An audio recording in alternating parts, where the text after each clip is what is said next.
Okay, we did it. On to the show. Now it's time to get technical. Today's topic is especially timely as so many of us are looking to take full advantage of the grants and resources rolling out with this administration with a not great economic future looming, we'll say that.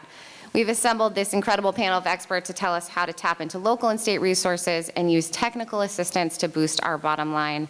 I'd also, before we get started, like to give credit to this panel because the folks that you see here are working every day to support our collective success and build our future as a county. I couldn't be more grateful for their partnership and all the work they're doing. I think so many of us here have already felt the impact of their hustle, and I'm just so grateful for them. So thank you for taking the time to be here and to share your expertise with us. I'd like to introduce Tracy Talbert and John Waite of the Franklin County CDC. You're welcome to remain seated if you'd like, or you can come up, whatever you decide. Or you can split it, one of each.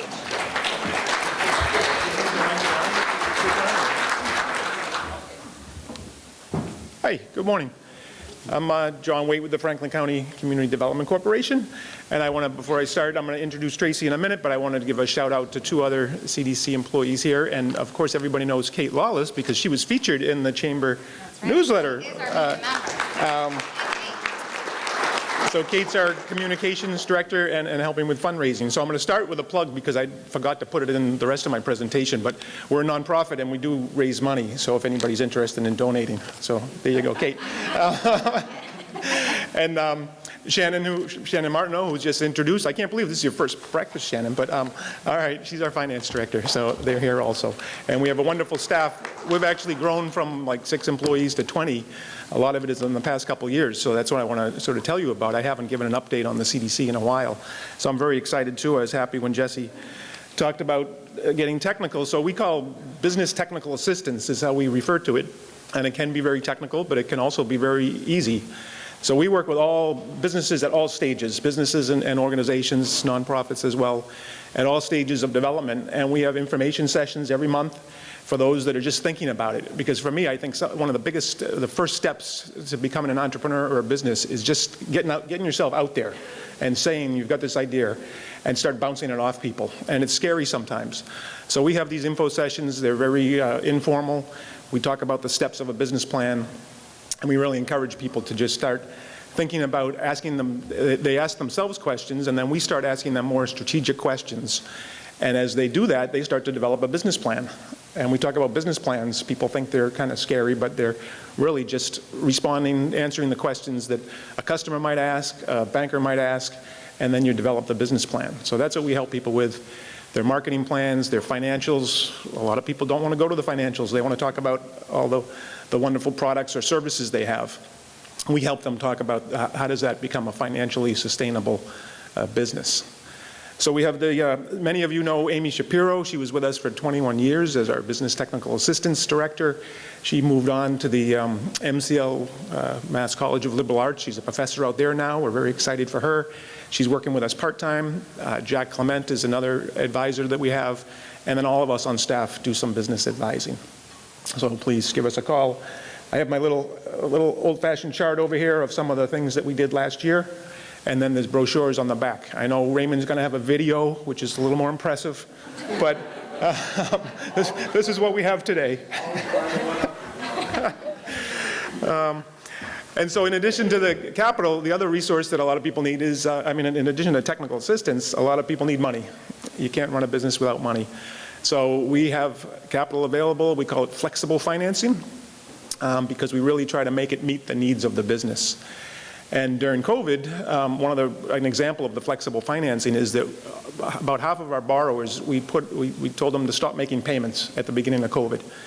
I think some banks kind of stepped in and tried to help them out too, but they have a lot more restrictions. So we were able to just say, stop making payments, let us know when you're back on track and you can start making payments. So that's the kind of flexibility that we have as a community lender. And then also during COVID, as the state and federal government knew more people needed money, we were able to get $500,000 from Economic Development Administration for our revolving loan fund.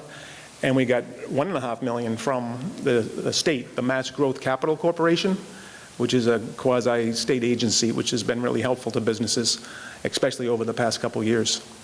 So we have a lot of money to lend, and we're excited to do that.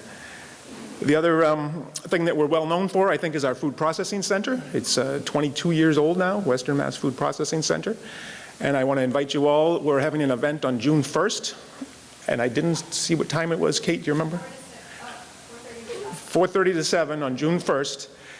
We're having like a block party over on Wells Street. So we own the Venture Center, which is where the food processing center is. And we'll have a tent out in the parking lot and have games and prizes and tours of the food processing center. So if you haven't been there or haven't been there in a while, please come by.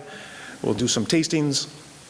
But so we offer a whole variety of things for food businesses, the manufacturing of their products, but then we also have a new program, and it's a statewide program we're really excited about, is the Mass Ag Innovation Center.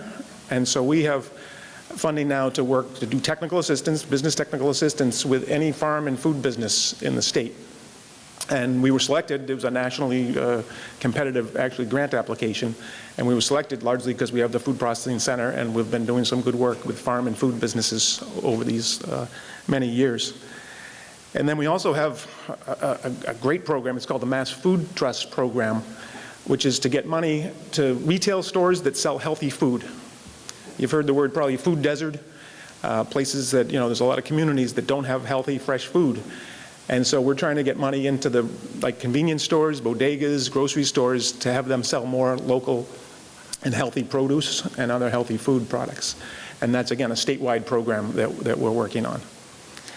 And then who's heard of PV Grows, Pioneer Valley Grows Investment Fund? Hopefully lots of you have. We just had a party last night down at Many Graces Farm. So here's a plug to Many Graces. They sell flowers. It's a beautiful, beautiful place down in Hadley there. So they were one of our borrowers, but the PV Grows, we raised $2.5 million from community investors, and we lent it all out. So now we're trying to raise more from community investors. And it's very unique and innovative in that all of you can invest in us anywhere from $500 to $100,000. And we aggregate it and lend it out to farm and food businesses at real flexible terms. So the PV Grows Investment Fund is something that we're growing and hope that you'll all participate in. And the farms love it. Many Graces said they might have gone under if we hadn't made them a 0% loan at the beginning of COVID. So that was really good to hear. And then throughout all of this, we do a lot of collaboration and connections with a lot of you in the chamber. And then we're also been on our own reflective journey about racial justice. And we're trying to weave racial justice issues into all of our programs. And as a board and staff, we really came to realize that we're doing some great work, but we also know that we're in this white dominant culture, and we're probably missing things. We know we're missing things. We haven't reached all the people we want to reach, and we haven't provided all the services that we have. We want to provide it to everybody. So we were lucky to get Tracy Talbot on staff, who's helping us with this reflective journey ourselves, and she's also available to help organizations here in Franklin County. So Tracy, if you can tell us a little more about your work.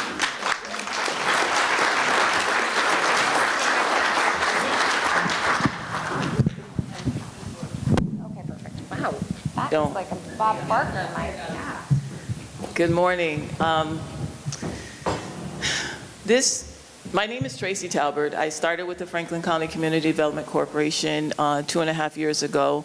They got a grant to bring me on in a supportive role as trying to help them to be a little bit more supportive about behavior and understanding systems, structures, and the way that our system has been set up, that innately we always have been able to leave out certain groups. Not intentional, and my job has to help them to become more aware of where we can make real difference and real change. What a challenge. Consistently a challenge, but it's been rewarding since I've been here, and I got to tell you, John is a phenomenal, open-minded, flexible, always checking himself for his narrative when we're speaking to groups, when we're in our staff meetings, when we're talking about racial justice issues. And every time a meeting is over, we go back and we debrief. I've said, okay, John, what was different about that meeting? What do we do different with that client? So part of the conversation and part of the initiative and the work is to get people to get out of here with racial justice reflections. Most businesses that I've talked to in the past, the short term that I've been here, they're always looking for this kind of finite plan, this structure to help me just get on that path. If you see this path down the middle of this aisle here, it's well lit in line, and they're looking for me to put them on this path with information, and by the time they get to the end of it, oh, I'm fixed. Give me my certificate. I've checked the box.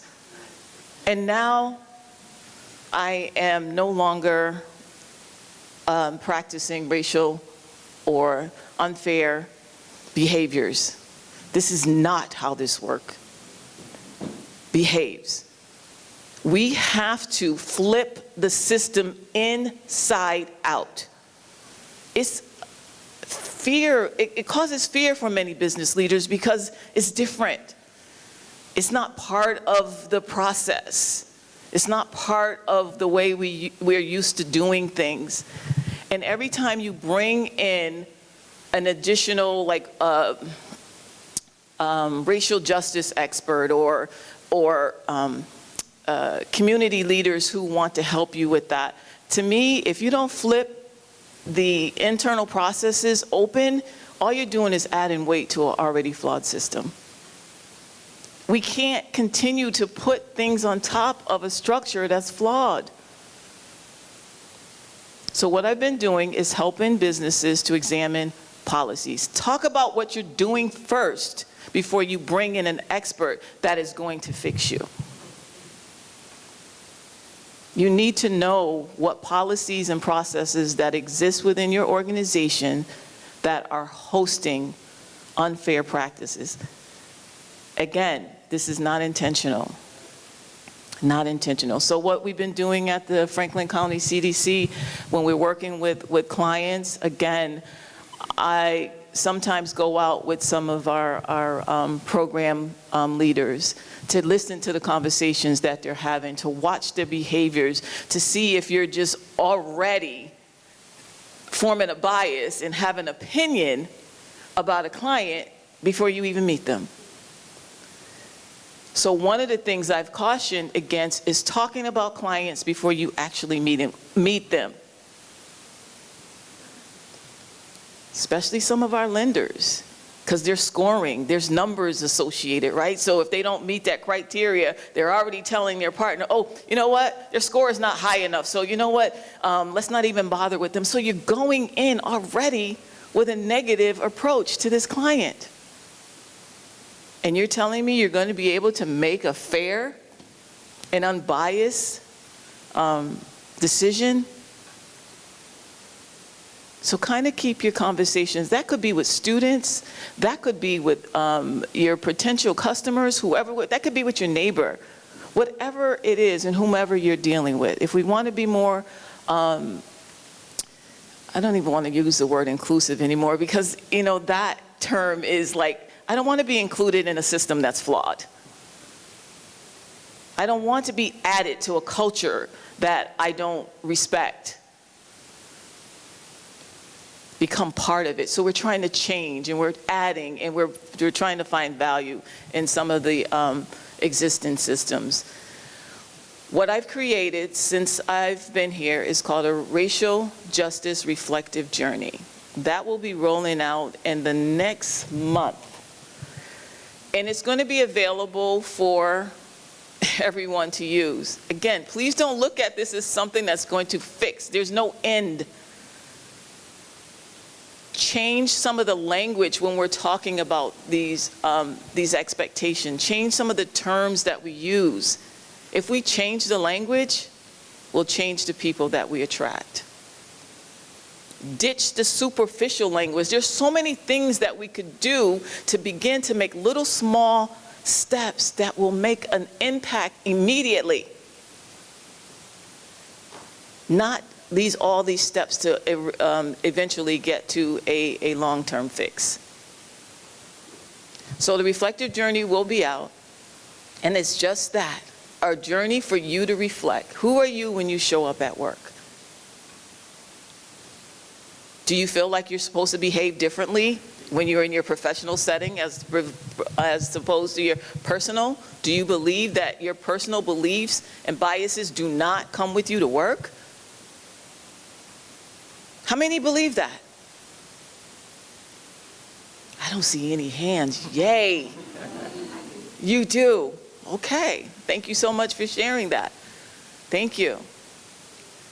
It's hard to separate those two. So that's why this is an individual reflective journey. You have to understand who you are, where your biases live, how they exist, how do they live in your life. So again, I enjoy being here. I've worked with a few businesses. Linda, thank you so much from the FERCOG. I've been working closely with them. Real Pickles, Greenfield Savings Bank. Who am I missing? We have a few others. There's people that are calling me now, and we also have a welcoming and belonging group. This group is made up of about maybe 20 various leaders within the community, and we get together monthly to talk about what we can do as a unified, collaborative effort to make change for our community, become more welcoming and belonging in Franklin County and other counties that surround us, Hampden, Hampshire, Berkshire, and those counties. So again, a lot of organizations have their own director, chief director of multicultural affairs, director of diversity and inclusion. So we have these little separate silos going on within our individual industries. But the welcome and belonging purpose is to try to see what we can do collectively so that across the board, when people come into this community, they're going to feel welcome and they're going to feel like they belong here. I can be welcome, but that doesn't necessarily mean I feel like I belong. And one last thing, John, I just want to thank you. I want to thank you for being the leader that you are. You make the work better, and even when I'm feeling the emotional taxation, you're very supportive, and you allow me to do this work in a meaningful way. So thank you all. More to come. Please reach out.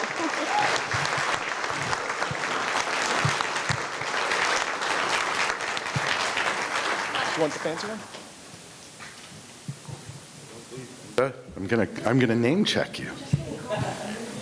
Good morning. Thank you, Tracy, and John, but thank you, Tracy. I'm Raymond Lanzawile. I lead Common Capital, which is a proud member of the Franklin County Chamber of Commerce. And I'm joined today by my colleague, Roberto Nieves. He's back there, wave. He's our Director of Outreach and Communications, and also our board member, Linda Dunleavy, who you all know in other roles. Common Capital was founded in Greenfield, here in Greenfield in 1990, in the building occupied by the Franklin County CDC, actually. It was founded in 1990 by Chris Sykes, whom I'm sure some of you know. We are a nonprofit organization that's certified by the United States Treasury as a CDFI, a Community Development Financial Institution. But more simply put, as John named it, we are a community lender, just as is the CDC. Since 1990, Common Capital has been making loans to small businesses in the 4 counties of Western Massachusetts, small businesses that are unable to access all the capital they need from our bank and credit union partners. Our borrowers are primarily businesses owned by people with low to moderate incomes, as well as businesses owned by people of color, by women, and by immigrants. And we further support these entrepreneurs with free business assistance and training to help their businesses grow and thrive. But before I go any further, let's hear from a couple of our Common Capital borrowers. Up here on the screen, let's see if I can figure out how to use a computer.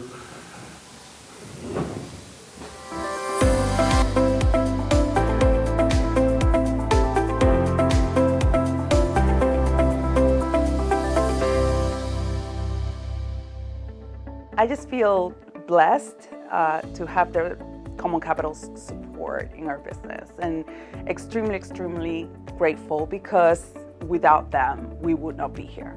Call for Resilience would not be here. We're hoping to provide much needed mental health services to the specific marginalized communities that we focus on, which are BIPOC, LGBT, first generation and immigrants. And doing so by providing culturally competent services for them, by them, for us, by us, with clinicians that have shared lived experiences with the clients that we work with. But we're also hoping to be an amazing place of work and really nurture our clinicians to go to bigger and greater things like private practice, and therefore having more representation in the mental health field overall from clinicians of these communities.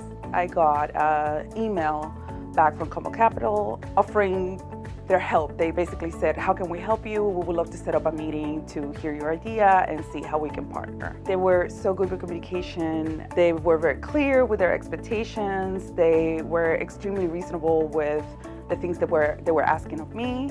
And it was actually very seamless, very positive experience. And I'm really, really glad that Colorful Resilience exists because of Cohn Capital. It doesn't come across as a punitive thing, like, oh, we're watching to make sure that you're using this money appropriately, but more like we are watching to make sure that you're successful. And we are going to put in place whatever resources we need to put in place for you to achieve that success. And so it feels great because I don't feel alone. There's a partner with me in this process. The need for mental health services is there. The world just went through a pandemic. It was a health crisis at first, and now it's a mental health crisis across the board. And so communities that were underrepresented and underserved are much more so now. And so I believe that Cohn Capital saw that need, saw what we had to offer and how it would be a contributing entity in solving this problem, at least in our community, at least here in Massachusetts.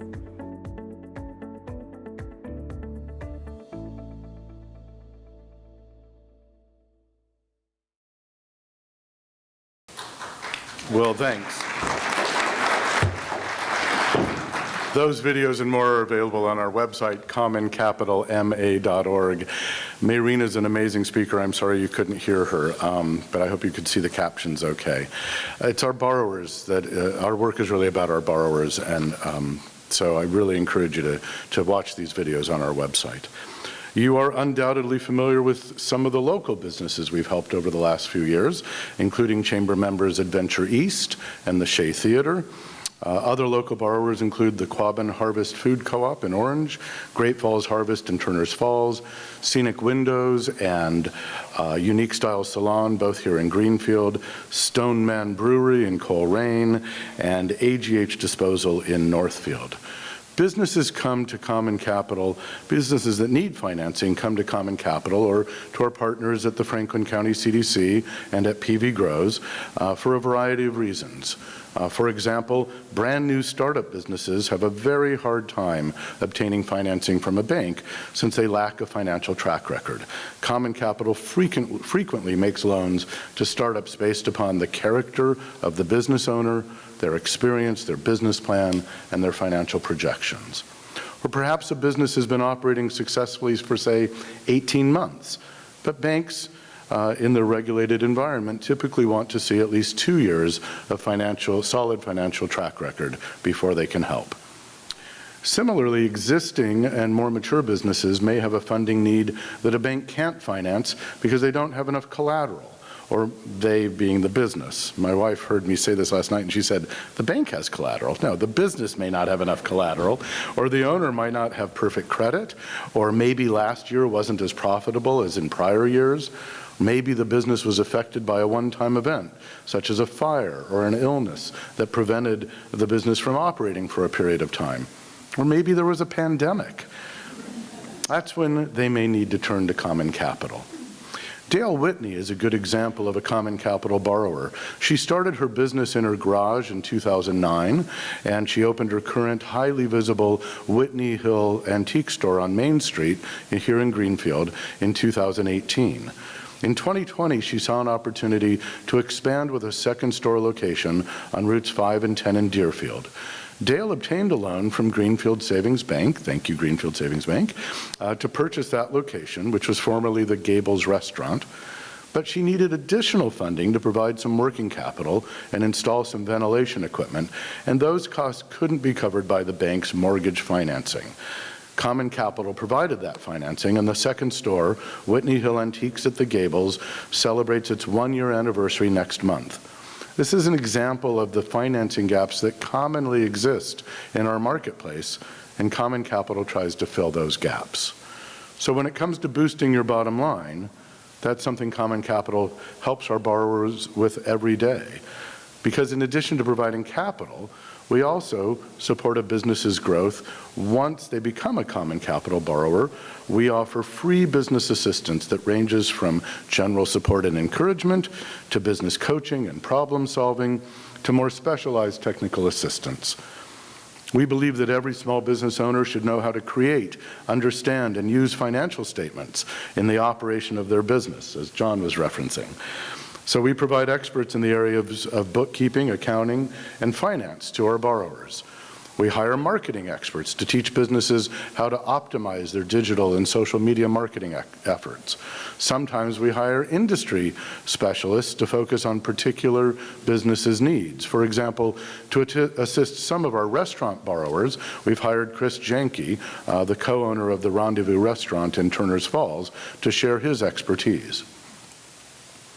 And since the beginning of the COVID pandemic, we've helped businesses throughout the 4 counties of Western Mass learn about and apply for a variety of grant opportunities, as John mentioned, primarily those offered by the quasi-governmental agency Massachusetts Growth Capital Corporation, or MGCC.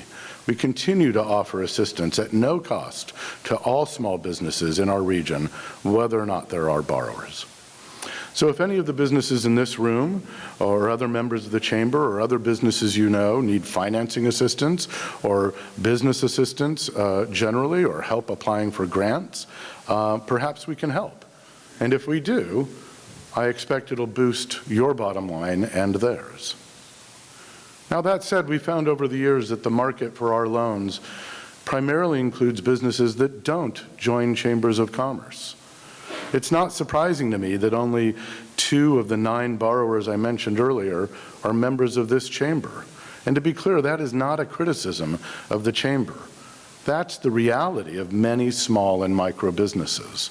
Our borrowers in many cases are so-called mom and pop businesses, home-based businesses, small Main Street businesses, businesses that are supporting the business's family, the business owner's family, and perhaps an employee or 2.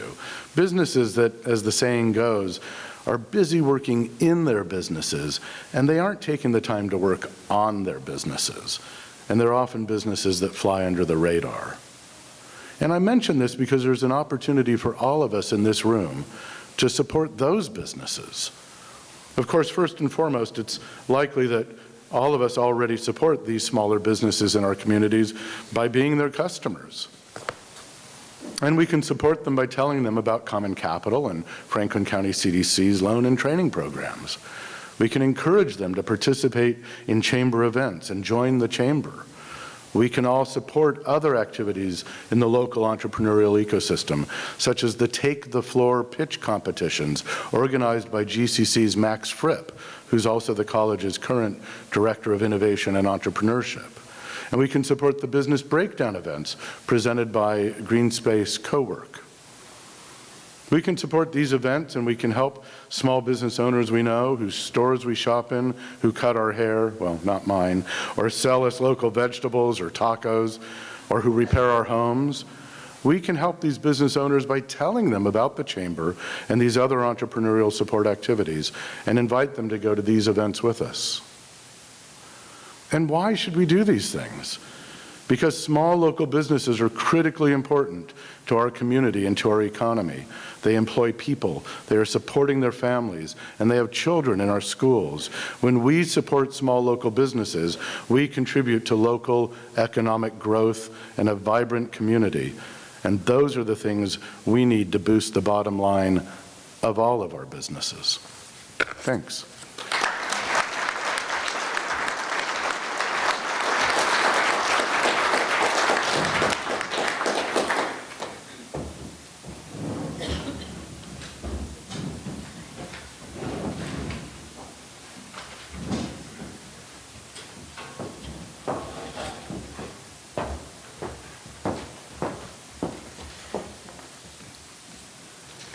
Hello. So first off, I would like to say thank you for having us here today. My name is Jen Dresch, and I am with Mass Hire Franklin Hampshire Workforce Board. Today I'm also here with Penny Menard, who's with Mass Hire Franklin Hampshire Career Center, and also Mariah Boyle here as well from Mass Hire Franklin Hampshire Career Center. So before we kind of get into what we do, I want to talk a little bit about what the Mass Hire system is. So the Mass Hire system is comprised of 16 workforce boards and nearly 30 career centers across the Commonwealth. This system includes branches like BizWorks Rapid Response, which help companies with layoffs and layoff aversions, business services, which Penny will be going into shortly, and then also job seeker services. Now, the job seeker services can be for any number of reasons. It can be because somebody has simply wanted to do a career change, because they need to maybe upskill their talent just a little bit, or because they have unfortunately been laid off and need to find new employment. So the Mass Hire Franklin Hampshire Workforce Board region specifically consists of 50 municipalities throughout Franklin, Hampshire, and the North Quabbin region. We are a vast area with relatively limited resources, which is why we really value building relationships, establishing new connections in our collaborations. So at this time, I would like to invite Penny to talk a little bit more about how we utilize our relationships to benefit the local business. Thank you, Jen. Good morning, everybody. So I am the lead business service representative with the Mass Hire Franklin Hampshire Career Center, and as Jen said, Mariah Boyle is here. She is the other half of what's known as the biz team. We just wanted to share with you that, we work with all types of businesses, small, large, anything in between. Our work as business service representatives is to help businesses in our service delivery area, businesses that are in manufacturing, healthcare, social assistance, educational services, IT, technical services. Those are just a few of the industries in our area. We help you with recruiting and retention. I don't think it's a surprise that, during COVID, there was a big upheaval. We were very, very busy, and we're happy to be there to help people. But we saw something I don't think any of us expected. One of the things that the business service team can do is, we help you with, yes, your recruiting and your retention, but maybe you have a really, really specific need, something that's unique. Our goal is to listen to your needs. Maybe we need to do something a little bit different. We like to get creative. So we might offer an enhanced service to do something a little bit out of the ordinary to help you with your recruiting. Just an example, we had a DPW that was in need of a large number of CDL drivers. And there was a lot of retirements going on. And I think we've all experienced retirements. So it ended up being our solution was to offer them a specialized service, a specialized job fair, an enhanced service, where we, as a career center, had different staff there to help talk to some of these people who didn't have a CDL, but they wanted to be a CDL driver. So there are training dollars. We, like pretty much everybody else here, is grant funded, and we offer grants to our customers.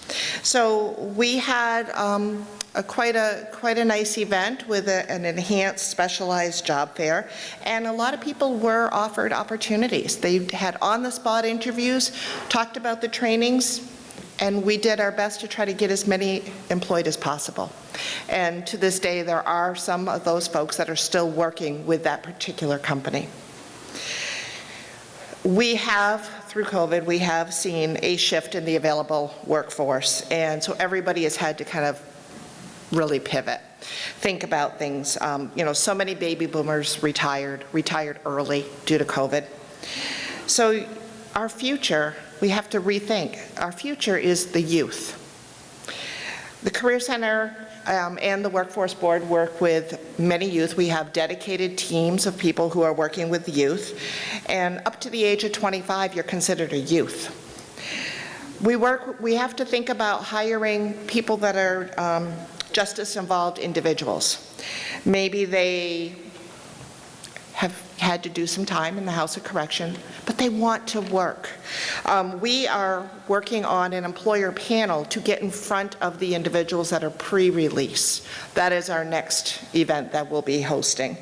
We also work with people who are in recovery, and we are helping businesses find ways to work with their folks that are already in recovery, or maybe hiring people that are in recovery. So we work with a company or agency called Hampshire Hope, and we are offering different workshops, getting you in front of these people to hear about their mission. We work with the New Americans. That's another demographic that we're seeing more and more of. So the Center for New Americans, the International Language Institute, we work with those folks to help those people who are willing to work, want to work, meet with you and see how they can benefit your company. And let me ask you, how many people in this room are age 50 or older? Okay. I'm very sad to tell you, you are mature workers. There are so many more of you out there than you realize that are finding that you were downsized. You're looking for a new job, or maybe it's time to take a little bit different path. So hiring mature workers brings experience, stability, and a commitment that you don't always see with somebody who doesn't know about what it's like to really work hard.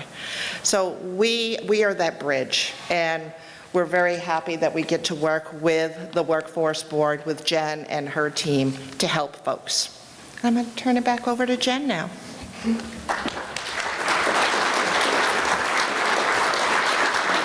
Thank you, Penny. So my role, my title, I should probably start with, is called Market Maker. And despite what it says, I do nothing with marketing. Please don't ask. So essentially what I do is I pair up employers and training providers with grant dollars available for mostly trainings. And Penny has already talked about how we leverage our resources and relationships to help some of the local businesses, and I want to kind of dive into where the funds come from and how we have used them in the past. So one of the best kept secrets of the Commonwealth is the Workforce Training Fund Express Directory. Now this Express Directory has ready approved, off-the-shelf style trainings available to any employer in Massachusetts that pays into unemployment insurance system. They can access this through the Commonwealth Commonwealth Corporation's online portal. And there's hundreds of courses available to them, including things like leadership training, Excel training, manufacturing training, and as Penny mentioned, because we are seeing an increase in immigrant populations, there's also ESOL training on there as well. Now, for these programs, in fact, GCC offers several of these courses through the directory. Each of these companies are allowed up to $3,000 per employee, up to $30,000 per year. So this gets renewed every year. So we've talked a little bit about how you can access dollars for current employees, but what about developing new talent pipeline? What about dealing with retention issues? That's where Mass Hire Franklin Hampshire Workforce Board is actually in the process of developing a model to address both of these needs. We're starting first at looking at the banking and finance industry. But if this program is successful, we're hoping to replicate this across different industries as well. So we're looking to simultaneously develop a talent pipeline and a retention program. So that pipeline for training will focus on entry-level points into banking, such as a bank teller. And then the next phase of the training program is going to focus on developing an approved registered apprenticeship program, likely in universal banker or potentially another category. So this is actually a little bit of a call to action for any banks or credit unions out there, as we are looking for some input on what a good registered apprenticeship pathway is going to be. And why are we choosing registered apprenticeships? Well, the data shows that registered apprenticeships have an incredibly high retention rate for their apprentices. In some industries, up to 95%, which is astounding. So these programs, if approved, the funding is going to come through Commonwealth Corporation's Workforce Competitiveness Trust Fund grant, which can award funds up to, actually it has no cap, so statewide funds up to $1 million plus for up to 3 years. With this, we're hoping to take the monetary burden off of the credit unions, off of the banks, to be able to deliver these training programs directly to their employees. And we're also trying to limit the amount of time spent on training from the employees themselves. Of course, because this is a registered apprenticeship program, there will be some time constraints as far as submitting paperwork and assisting with the workforce board on meetings, but other than that, we're keeping it very limited. This is not the only type of program that we're working on. We actually work very closely with GCC, and I'm looking at Kristen right now, to develop a number of talent pipelines. One of them is in municipalities for DPW work, another one is in HVAC, another one in certified nursing assistant, and even more. So if you have any industry or any interest in learning more about this information or participating in some of these programs, please let me know. Also, Kristen's here to take info as well. And the final thing that I want to mention is we, meaning the Career Center and the Workforce Board, are going to be moving to a new location at 101 Munson Street starting June 1st. And we're hoping to have an open house party at some point in, again, we're hoping June, but we'll see how quickly that goes. All right. Thank you so much.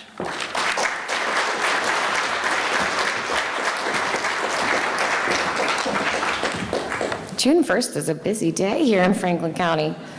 Thank you so much, panelists. How lucky are we to have all these resources available to us?